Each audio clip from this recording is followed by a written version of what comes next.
scores, because sometimes you're in a match and you're not sure what the scores are, and that can be the difference between winning and losing just because he got a score and you didn't. So, straight from the start, the main scores being, if you take him to the ground and you stay on top for a couple of seconds, keep him down there, you'll get 2 points. Okay, so it doesn't matter what you do. Maybe you do your ankle pick, maybe you do a trip, whatever way you can think of to get him onto the ground. If he goes down onto the ground and he stays there, that's 2 points. If he goes down, if you go one more, if he goes down and he just bounces straight back up, that's just an advantage. You won't get 2 points for it. Okay, so bringing him to the ground, if you're on top, you get 2 points. Another big one being if he's on the ground and his legs are in front of him, it's a guard position. If he manages to get up on top of you from here, that's going to be 2 points for top to bottom position. So if AJ does maybe a tripod sweep or something like that, come over, he's up. But also if AJ is up there and I have my legs in front, maybe he drops on an ankle lock or something like that and it slips out and I get up on top, that's 2 points for me also. So just remember, if your legs are in front of you and it goes top to bottom, generally it's going to be 2 points. And there's no points for side control, but if he has a guard, any sort of guard, i.e. his legs are in front and you get past the legs and hold them for 3 seconds, you'll get 3 points for those, okay? So you don't get points for the side control, you get points for passing the guard position. To control him, generally they look for you to control his hips and his shoulders if you can. Being in here is just a standard way of doing it, just holding on to him. And maybe he's on his side a little bit, but we still have pretty good control. Ideally get his back onto the ground, but you might still get the points here, or even if he's turning away from you just slightly, just here, but we have him, you'll probably get the points also. Knee on belly, 2 points. Make sure your other knee is off the ground. If your knee is on the ground, you won't get the points. So come up onto your knee, 2 points, just for the knee on belly. Mount is 4 points. So that's a huge one. Even if generally you need your 2 knees on the ground, or if he's on the side and you go for a technical mount, that's fine as well. If he turns all the way over and we manage to put the 2 hooks in, whatever way we do it, here, 4 points. If you cross your feet, no points. If you do a body triangle, I'm going to try to attempt it, you get no points. If you just have 1 hook in, again, you still have pretty good control, but you won't get the points. So just bear that in mind. If you're looking to finish him in an IBJJF type competition, put in your 2 hooks, get your points, and then you can pick away at them for ages. Because if you get one of those scores, like a guard pass to mount, it adds together. 3 for getting past his legs, 4 for the mount, and that's 7 points, that's huge. Okay, a few other ones that come up a lot is, if you're on top here, and he goes from top to bottom, as in if he rolls me over or something like that, that's no score, it's just a reversal. Anytime you escape a bad position, like a submission, side control mount or anything like that, it's no score. Okay, you get scores for going top to bottom only if you use your legs, only if he's in the guard position. So that being said, if you're playing the points, and like I've seen this a couple of times, people are down in a match just by 1 point, it's coming towards the end of the match, and maybe 20 seconds left, and they're going really hard after a submission to get the win because they're losing, but it's only by 1 point. The person on bottom is hiding their elbows, hiding their neck, and you're just having a lot of trouble breaking them down. Just go there for 3 seconds, that's your 2 points, and you're winning. Now he's going to have to open up. Just simple things like that, like knowing the rules, helps a lot. That'd be a major one. Another one is your area. Just be aware of the area. If we start the match from standing and AJ backs up into the edge of the area here, say this is the line. If I double leg AJ now, I'm not going to get a score for it because we're going to end up over there. Unless you end up inside the red area somehow, if you're pretty good at it. But generally, you'll drive him back, you'll end up outside the area, or he'll defend. You won't get a score. He takes me down, he has all this area here to land me in, and he will get a score. So just keep that in mind. If someone's trying to take you down and you get to the edge of the area, say if you even just have a single leg, if you turn and run it or anything like that, AJ, and he just kicks out and runs out of the area, fine.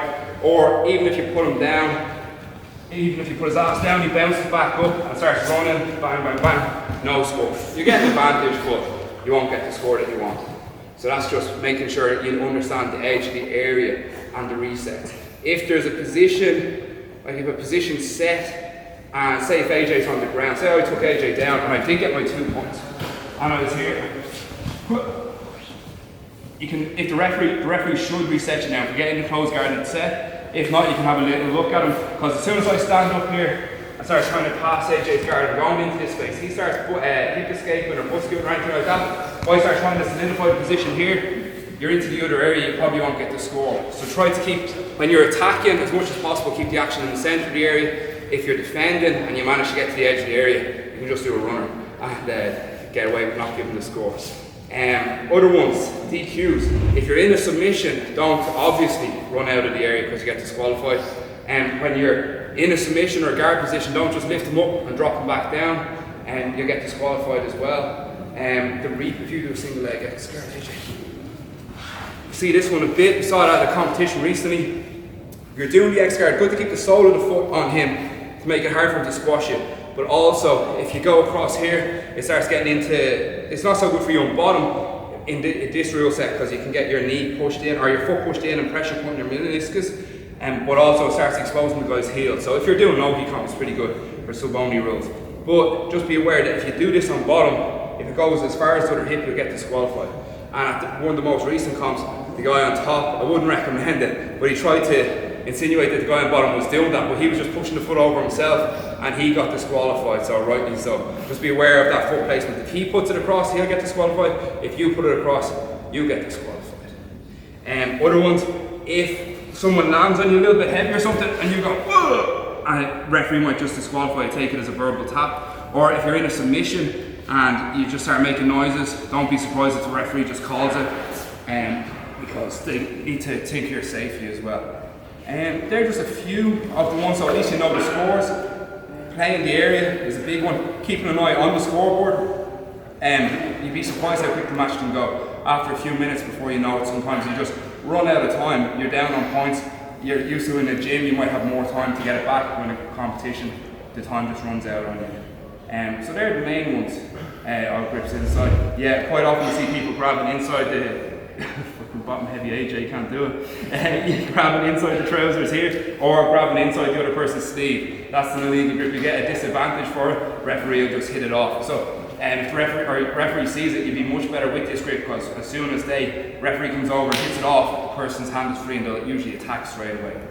One big one actually as well is resets. You see this all the time. Say if AJ is on bottom and he's getting done for stalling, or say we're both getting done for stalling. Say I'm on top and I'm just holding him there. Quite often it'll be like 20 or 30 seconds. If in inactivity, the referee will give a stalling warning. Even, they seem to give it to both people, which I don't understand. If one person's attacking a bit and doesn't get anything and the other person isn't attacking, they still give it to both people. So I think generally you should just give it to one person. But anyway, they'll probably give it to both people. The referee comes over, he'll probably just give you the warning and he'll put his hand downwards, so it might look like he's pointing at you and he's saying something. And in the heat of the moment, you'd be like, oh, what's that? And you're like kind of looking up, loosen up your guard a little bit, and the person on top is just bang, pass, and just pins you. So don't stop until you hear the referee just repeatedly saying stop, okay? Same with at the edge of the area, just make sure that if you had a decent position, like small things can make a big difference, like whether you're in half guard and he has a knee shield, is the reset position, or really you were in a position where he didn't even have his knee or something like that and you're much better. Just make sure you keep the exact position.